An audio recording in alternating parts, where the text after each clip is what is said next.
Gente, tudo bem com vocês? Vamos falar aqui hoje sobre cinética química, tá? Química 2, tá? Cinética, basicamente, é o estudo da velocidade das reações químicas, tá? Então, agora a gente está indo para uma outra etapa da Química 2, tá? Que é a parte de estudar a velocidade de uma reação e dos seus componentes, tá? Primeira coisa que a gente vai falar é de velocidade média de um componente, tá? Vamos pensar basicamente como ocorre uma reação. Primeiro você tem que o quê? Colocar os reagentes, né? Esses reagentes, no início da reação, esses reagentes, só tem reagente lá no início da reação, né?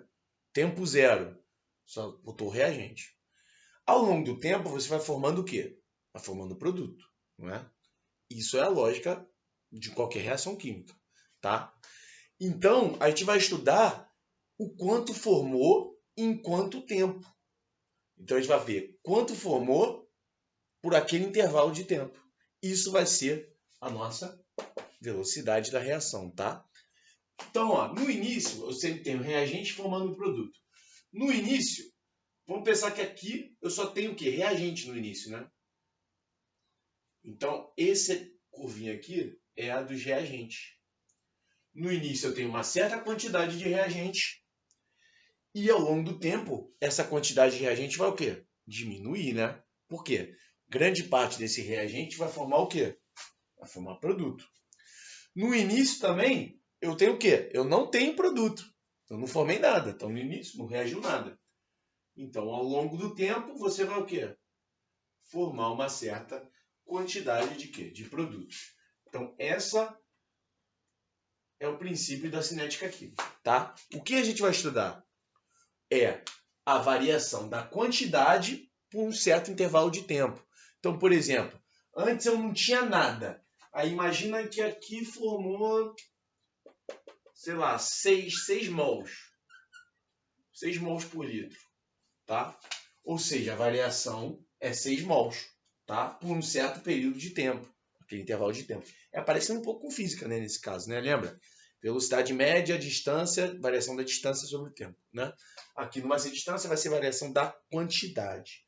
Agora, geralmente, tá? Essa quantidade aqui a gente pode dar como? É sempre variação da concentração, tá? Vai ser ou grama por litro ou mol por litro. Geralmente vai ser uma dessas duas, principalmente, tá? Mol por litro, tá? Então, essa vai ser a variação que a gente vai ter que achar, tá? Então, é mol por litro sobre tempo, tá? Então, pode ser mol por litro segundo, mol por litro minuto, por aí vai, tá bom? Vamos continuar na matéria aqui. Muito bem. A partir que você tem como calcular a velocidade média, você pode relacionar essa velocidade média com as velocidades de cada componente de uma reação, tá? Como é que a gente vai fazer isso? Ok? Primeiramente, vamos lembrar aqui. Aqui desse lado aqui seria os reagentes. E aqui desse lado aqui seria o produto. Pode ter mais de um produto. Aqui nesse caso eu botei uma. Pode ser 2, 3 produtos, tá bom? No início da reação, como eu tinha falado antes, eu só tenho reagente ali, não tenho? Se eu só tenho reagente ali, tá? Então não tem nada de produto, né? Quando começou a reação, o que vai acontecer? O reagente vai diminuir a quantidade de reagente, né? Então, a velocidade do reagente vai ser negativa, vai ser velocidade de quê? De consumo, porque esses reagentes estão sendo consumidos para formar o quê? Produto, né? Então, a velocidade de cada reagente, a velocidade do A, do B, vai ser negativa. E a do C, que é produto, vai ser positiva. Porque aqui eu estou fazendo o quê? Uma formação, eu estou formando o produto, né? Então, normalmente no reagente vai falar assim, velocidade de consumo. E quando for produto, ele vai falar velocidade de formação, tá? Como a gente vai relacionar a velocidade de cada um deles aqui? Você vai ter a velocidade média, que é aquela variação da quantidade sobre tempo, e vai ser igual a velocidade do A sobre A. Quem é esse Azinho aqui? O coeficiente que está aqui. Que vai ser igual a velocidade do B sobre B, o coeficiente de novo, e velocidade do C sobre C. Ah, mas João, como é que eles vão ser iguais se aqui e aqui são negativos porque está consumindo e aqui é positivo? Porque é um módulo. Então sempre vai ser o valor positivo dele. Tá bom? Basicamente isso. Vamos fazer um exemplo disso aqui, um exemplo da minha cabeça aqui agora, vamos fazer, tá bom? Bora. Muito bem, fazendo o exemplo aqui, ó. Eu tenho 3H2 formando mais N2 formando 2NH3, né? Então, eu tenho uma reação aqui de formação da amônia, tá? Aí eu quero a velocidade média do NH3, tá? A velocidade média do NH3, sabendo que a velocidade do hidrogênio é 2 mol por litro. A velocidade média vai ser sempre o quê? Vai ser a velocidade do H2 dividido por 3, a gente já viu isso. Por que 3? Porque o coeficiente dele é 3, que é igual a velocidade do N2 dividido por 1, que é igual a velocidade do NH3 dividido por 2. Tá bom? Como eu dei a velocidade do H2, né? A velocidade do H2 não é 2, então aqui é 2. Então eu quero a velocidade do NH3, né? Então eu vou fazer 2/3 igual a esse cara sobre 2. Só isso, tá? Então ficaria... Vamos apagar aqui em cima. Ficaria 2/3 igual a velocidade do NH3 dividido por 2, multiplicando o cruzado, fazendo a continha. A velocidade do NH3 vai dar 4/3 mol por litro segundo, tá? 4/3, 1,33333, tá bom? Então, é assim que sempre você vai fazer quando ele fala de velocidade média, dando a velocidade média de alguém. Você vai igualar todo mundo, só que tem que estar sobre quem? Sobre o coeficiente aqui, ou seja, a reação tem que estar balanceada, tá bom? Vamos agora falar dos fatores que alteram a velocidade de uma reação. Agora é mais teórico. Vamos agora falar sobre os fatores que alteram a velocidade de uma reação, mas antes vocês têm que saber qual é a condição para que essa reação ocorra. Eu vou tentar fazer um exemplo bem simples para vocês, tá? Bem bobão mesmo, tá? Vamos pensar o seguinte, tá? Imagina que isso é uma molécula, isso aqui é uma outra molécula, tá bom? Imagina que isso é um reagente, desculpa, isso é um reagente, isso é um outro reagente. Para a reação ocorrer, ou seja, para esses dois reagentes reagirem e formarem produto, eles têm que ter uma coisa chamada choques efetivos, tá? O que seria isso? As moléculas estão lá em movimento na nossa reação, tá? Em forma de líquido, gasoso, por aí vai. Eles estão em movimento, tá bom? Como eles estão em movimento, uma hora eles vão o quê? Se colidir. Para ter a reação, né, quando ocorre essa colisão, tem que gerar uma energia suficiente para a reação ocorrer. Ou seja, os dois reagentes estão aqui.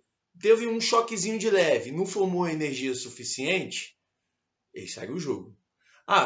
Formou uma energia suficiente. Opa, formou produto. Entendeu? Essa é a teoria das colisões que eu coloquei aqui, tá? Então, para os reagentes formarem produto, a molécula de um reagente e a molécula do outro reagente tem que ter um choque efetivo, formando uma certa energia para formar produto, tá? Graficamente, a gente mostra desse jeito aqui, que é o quê? Aqui, nesse caso, eu tenho reagente e para formar produto, tá? Esse gráfico aqui é um gráfico de tempo por energia, tá, gente? Então, nesse caso, ó, o reagente para formar produto, ele tem que formar essa quantidade de energia aqui, tá bom? Que é essa quantidade de energia aqui. Essa energia a gente chama de energia de ativação, que é a energia necessária para formar produto. Ou seja, se deu o choque efetivo, ou seja, deu a energia suficiente para quê? Para o reagente formar produto. Deu um choquezinho de leve. Então ele vai subir só esse morrinho aqui, ele não consegue, ele volta, continua reagente. Entendeu? Muito bem. Mas por que você colocou desse jeito aqui? Porque esse gráfico, ó, reagente produto, Quem ganhou? Ele ganhou ou perdeu energia? Ele não ganhou energia, porque o reagente está aqui e o produto está aqui. Ele ganhou, né? Esse é um gráfico de reação que endotérmica. E isso a gente já viu, né? Então, esse gráfico aqui é de reação endotérmica. Nesse caso aqui, que é a mesma coisa, é energia por tempo, e tem reagente produto, né? A energia de ativação está onde? Está aqui, tá? Essa reação é exotérmica, porque o reagente está aqui, ele foi para o produto, ele perdeu energia, né? Então aqui é exotérmico. Lembra? Exotérmico libera energia, endotérmico absorve energia. Tá? E aqui está a nossa energia de ativação aqui, tá bom? Ou seja, a energia de ativação sempre vem da linha do reagente, tá bom? Isso é importante vocês saberem. Tem uma outra coisinha lá que está até na sua apostila chamado complexo ativado. O complexo ativado ele vem do topo do morro até a parte da base. Então, o complexo ativado é tudo isso aqui nesse caso.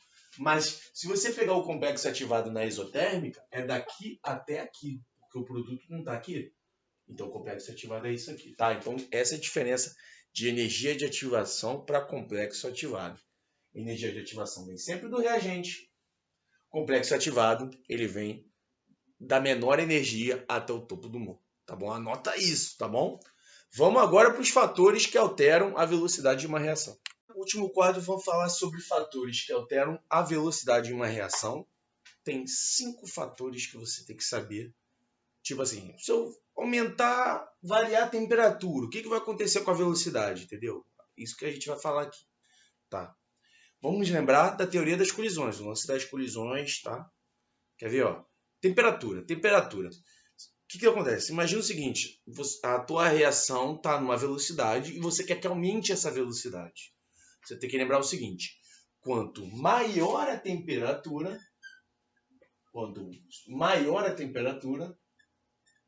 maior vai ser essa velocidadezinha aqui. Tá? Por quê? Pensa o seguinte, quando eu aumento a temperatura, eu estou dando mais energia para as moléculas. Né? Elas vão ficar mais excitadas, então estou dando mais energia. Antes elas estavam numa velocidade, as moléculas, né? E se colidindo. Aí eu estou aumentando a temperatura, estou dando mais energia, ó. Eles começam a se mexer mais rápido, né?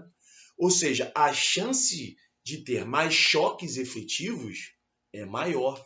Com isso, a velocidade vai mais rápido, tá? Bem simples, né?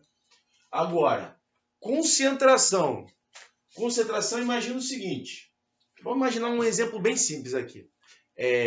Imagina uma sala de aula com 40 alunos e uma sala de aula com 10 alunos. A mesma sala com 10 alunos. Qual é a chance dos alunos se esbarrarem? Vai ser a que tem 10 alunos numa sala ou 40 na mesma sala? Não vai ser 40? Por quê? Vai estar mais concentrada, né? Então, quando aumenta a concentração, significa que tem mais moléculas naquele espaço. Ou seja, a chance de ter mais choques é maior. Então, quanto maior a concentração a gente usa esse símbolo aqui, né? Maior vai ser também o quê? A velocidade, porque você vai ter maior chance de ter choques e com isso formar produto. Tá bom? Então, temperatura. Aumentei temperatura, aumentei velocidade, aumentei concentração, aumentei velocidade. Por enquanto, tudo diretamente proporcional, né? Pressão, tá? Pressão, isso só vai funcionar para gases. Por quê? Pressão é o quê? É você exercer uma força em cima da molécula, aplicar uma força em determinada área, né? Só que o que vai acontecer? Sólidos e líquidos, eles não são submetidos, a propriedade delas não mudam a partir da pressão. Só os gases, tá? Aí que são efetivos, lembra? Quando eu aumento a pressão, o que o volume faz? Diminui, não é? Pensa naquela bomba de encher bola, né? Quando você puxa o êmbolo, você deixa a entrada de gás, quando você pressiona, o gás sai, né? Ou então na seringa, né? Você puxa a seringa para o líquido entra, aperta a seringa, ele sai, você aplicou uma pressão. Então, ó, quando aumenta a pressão, o seu volume diminui. Se o volume diminui, o seu espaço diminuiu. Então, a chance de ter colisões também é o quê? Maior, né? Então, quando eu aumento a pressão, eu também aumento o quê? A velocidade, e isso para gases. Se for líquidos e sólidos, não vai alterar em nada a velocidade, tá bom? Superfície de contato. Superfície de contato é a mesma coisa que o quê? Área, tá bom? Então, vamos pensar numa coisa bem simples, tá? Todo mundo aqui já deve ter tomado uma vitamina C, aquele pastilhão de vitamina C que você põe para dissolver na água, né? Quando você coloca ele na água, aquele pastilhão, você tem que esperar, não é? Por que você tem que esperar? Porque até ele dissolver todo na água, tem um processo. Aquilo é uma reação química, gente, tá? Pensa o seguinte, se eu triturar a pastilha, eu vou aumentar a velocidade ou diminuir a velocidade? Eu não vou aumentar a velocidade? Por quê? Porque imagina o seguinte, se eu tenho esse cara aqui, essa caneta, ela tem uma área, não tem? Ela tem uma área. Essa área é a que a gente chama de superfície de contato. É onde a reação pode ocorrer, tá bom? Se eu reparto toda essa caneta em vários pedacinhos, eu estou aumentando a área, eu estou aumentando a superfície de contato. Porque tem coisas aqui dentro que agora vão entrar em contato que antes aqui não está, né? Ou seja, a superfície de contato vai aumentar. Com isso, maior chance de quê?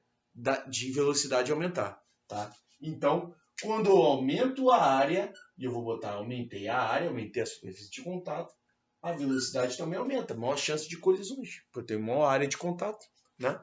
Então, esse é o caso daquela pastilha lá de vitamina C, né? Tá bom? Último caso, esse põe um asterisco grande, que é o nosso catalisador, né? O catalisador, ele sempre vai aumentar a velocidade de uma reação. Mas como ele aumenta a velocidade de reação? E é isso que eu posso pedir para você, tá bom? Lembra daquilo que a gente falou de energia de ativação?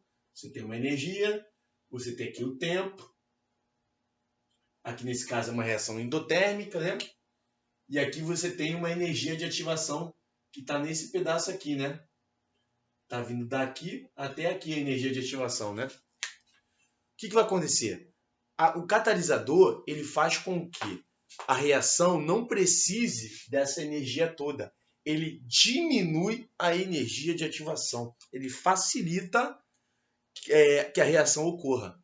Então, a reação diminui a energia de ativação com o catalisador. Então, com o catalisador, o morrinho não é mais aqui. É mais ou menos aqui. Entendeu? Então, com o catalisador. Então, o que você tem que saber? Que o catalisador, ele aumenta a velocidade? Sim, ele vai aumentar a velocidade. Como é que ele vai fazer isso? Diminuindo a energia de ativação, tá bom? Questão de vestibular, tá bom?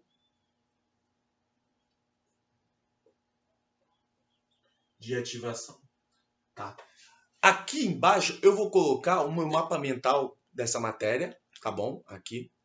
Ainda falta um outro capítulo de cinética, tá? Mas aí, ao longo do tempo, a gente vai falando, tá?